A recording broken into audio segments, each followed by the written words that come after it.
I want to talk about codependency because Yes, you said that you mentioned that earlier as one of the signs that we need better boundaries. How do we know when we're codependent? Can you explain what codependency is, and then we'll go deep into that? Oh, yes.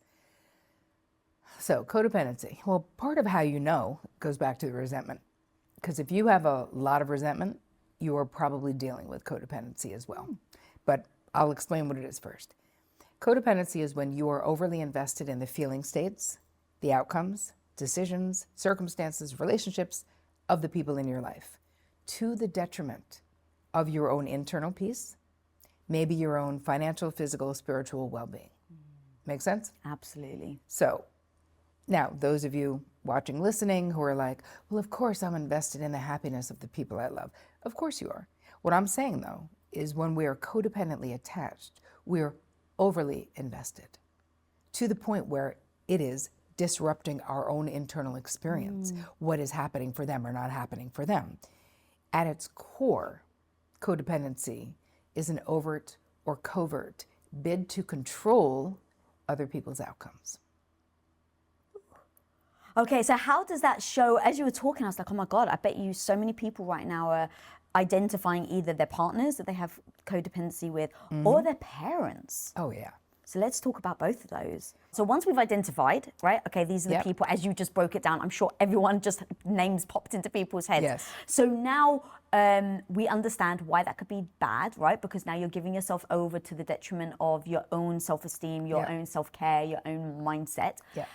How do we start to change that in a way, hopefully, that doesn't impact our relationship with that person negatively?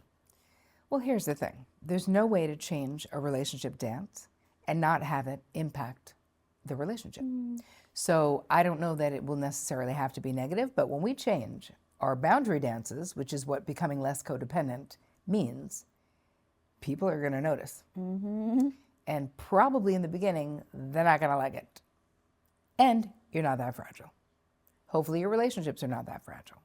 So back to, with regular codependency, quote unquote, people in my practice, I created a term because the codependency that was popularized in the 70s and 80s, Melody Beattie, codependent no more, got to be involved with an addict, it's all about enabling. In my therapy practice, I had incredibly high functioning women in my practice. So I would identify and say, hey, what I'm noticing, what you're talking about, that's a codependent relational pattern. And they would be like, yeah, no way, lady. Wrong. You have no idea what's going on. I'm making all the dough. I'm the one everyone comes to. I'm the answer person. I'm always fixing all the things for all the people. I'm not dependent on squat, lady. They're all dependent on me. And I was like, oh, my clients don't know what codependency is. They do not realize. So I changed it and I created a new moniker, and I'm actually writing my second book and it's about this right now, high functioning codependency. Dude, I am first in line to buy that book. Because when I heard you talk about this, like, it's so funny because all the high functioning women are just like, what do you mean? Like, I'm not codependent, I got my shit. Like, you kind of think of yourself as you can't be independent. Yeah. And you think of yourself almost as hyper independent, but when you're overly invested in fixing the lives of others, you're not being independent. So once a high functioning codependency, which is basically the same description, except you're so highly capable, you make it look easy. So people do come to you. You are the answer person. You do have 400 balls in the air and you are somehow managing to do it all. But what I've found in my practice over the last 25 years is that we're doing it all, but at the expense of ourselves, our health, our inner peace, our joy, being known, just simply being actually known, instead of just being utilitarian, right? Like being useful to the people in our lives, which is a big part of being a high-functioning codependent. But who actually knows us? We know the people in our lives. I know what everyone eats, everyone's birthday, who's not talking to who. I got it all. Like we know everyone. And when you really think about it, how many people know you that intimately?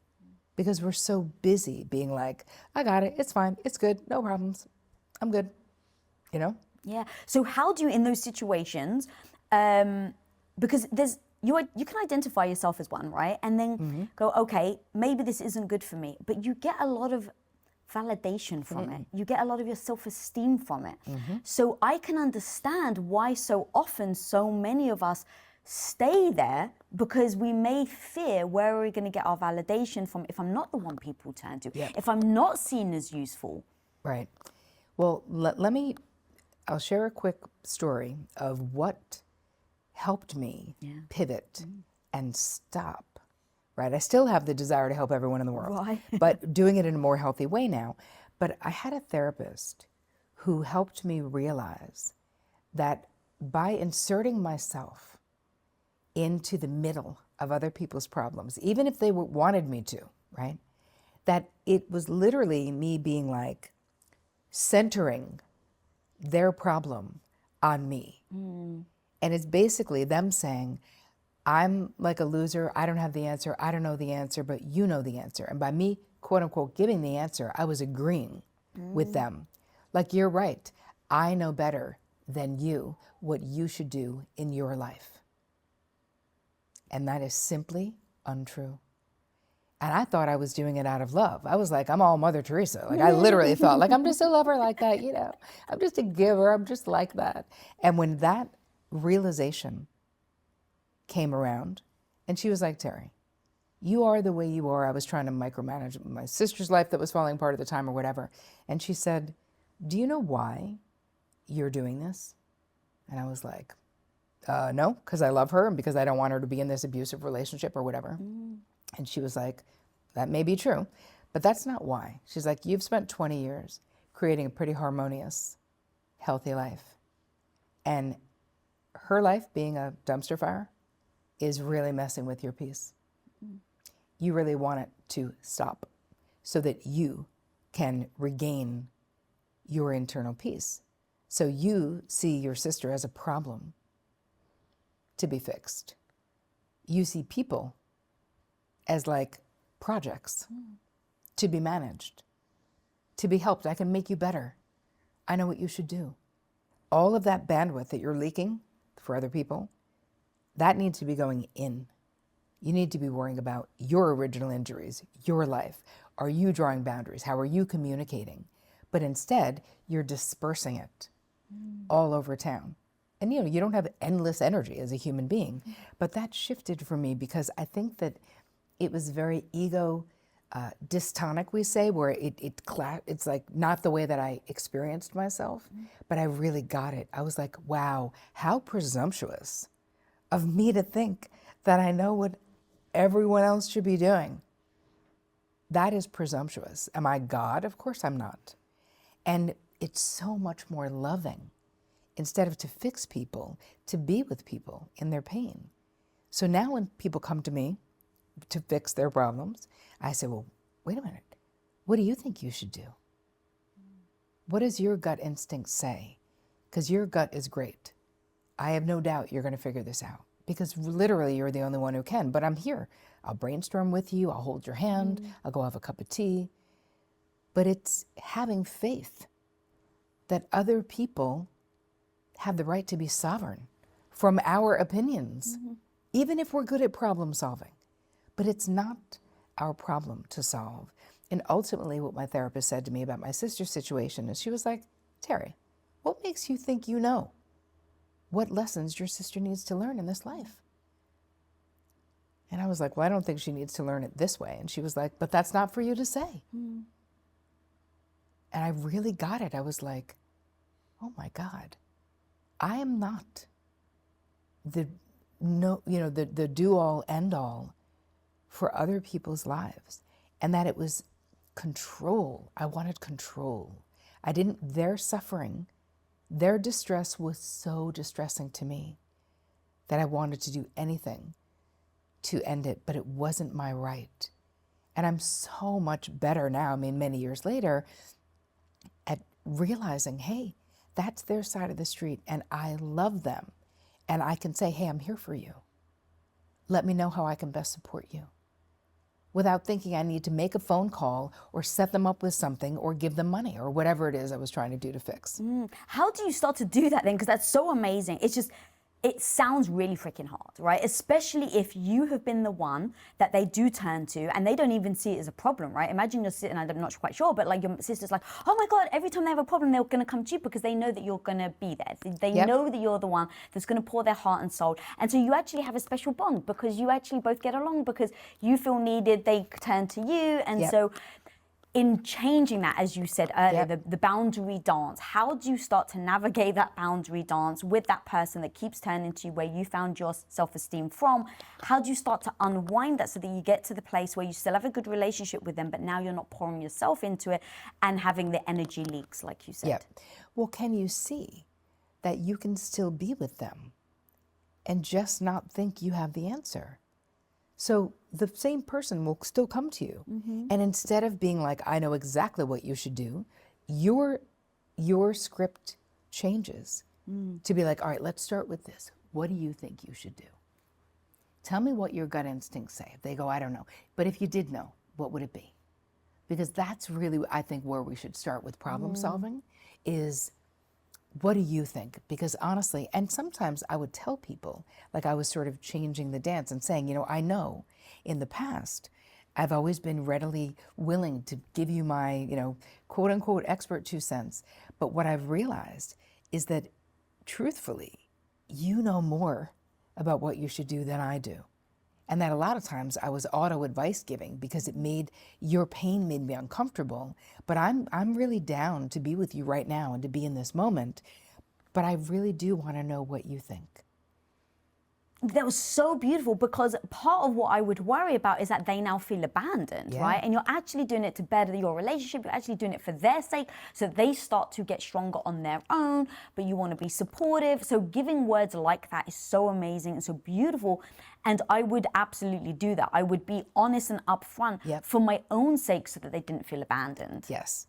And that you don't have to worry, right? That they're going to think you're now like not available to them. Exactly, yeah. But I think what you'll find happens is that your relationships deepen so much when we start relating to people as equals and that they have the right to whatever life they're having, whatever, even if they're making mistakes. You know, my mother had this great thing on her refrigerator all growing up that said, I promise not to take credit for your accomplishments if you promise not to blame me for your mistakes. Oh my God, that's amazing. All mothers need that to give to their kids. Yes. And I feel like it's very appropriate when it comes to this too, right? Because when you're overly controlling other people and overly giving advice, sometimes people take your advice and then the thing is a disaster. And then they come back and they're like, yeah, thanks, Lise. So I did what you said. And now my friend's not talking to me, you know? Yeah. That is not your side of the street. Me telling someone what to do is not my side of the street. So whatever happens, that's their life, just like your life is your life. And there's something so beautiful where on the other side of not being an auto fixer and not being codependently attached to folks is the sweetest, the deepest intimacy, the actual being known in your own life too, and knowing the people that you love, asking expansive questions. That is a love language unto itself. Listening in a real way, not just being a wait to talker, you know, like actually listening to how people feel. Is there more you want to say about that? Then what happened? Like, be a good listener. That is love. We just want to talk. Do you know how like your husband always, not yours, but in general, husbands, want to fix everything, you know? Oh, yeah, At least back in the day. Obviously, they stopped now. If you're still together, you figured out. Oh, he's still very much the same, though. We all on autopilot. He goes into wanting to fix it, and I go into, I just want you to listen. But at least you can have the conversation. Yeah. My husband is, he's well trained to say, how can I best support you right now, babe? Are we brainstorming? Do you want my opinion? Like, he's so clear. 9 times out of 10, I don't. I want you to know I'm in pain, or I'm frustrated, or I'm upset. And I want you to just say, tell me more about that. Hold space and be present with me. That makes me feel loved. Because of course, it's my life. Of course I'm going to figure out what to do. Obviously, duh. But someone being willing to sort of be in that foxhole of painful emotions and to not fix, it's hard. Oh, but it's so worth it. And it really does build beautiful, reciprocal, healthy relationships. Yeah. Oh my God. So one of my friends, Najwa, she's a beautiful poet, and she spoke about she'd had her heart broken so much. She felt so broken. And when she was then single, she met a guy that was basically where she was a couple of years before. So he was really broken. And she found so much validation and self-esteem in trying to help fix him. And what she ended up realizing is that he can only fix himself, and that actually it became the worst thing for their relationship. Instead of this beautiful thing. But in the moment, in that real time, it felt good for her. Of course, because it does feel good. What did you say at the top when we were talking about this? You were like, you get validation, right? You get appreciation. Right. You got people being like, oh, you always have the right words. You always know what to say. You always have the best advice. And here's the thing. It doesn't mean that we never share our honest opinion or advice. It means if you are auto advice giving, then you are not listening. So even if you're going to eventually tell the person your thoughts, don't have that be what we lead with. Lead knowing that other people know what they should do in their life, even if they don't know. The not knowing is most likely part of how they're going to learn their lessons in life, as my therapist asked me all those years ago, you know? Yeah. Is he using you? Click right here, guys, to find out if you are being manipulated and if it's a sign you have poor boundaries. Eventually, we feel used, abused, angry, underappreciated. Boundary boss Terri Cole draws the line. And for all you people, please.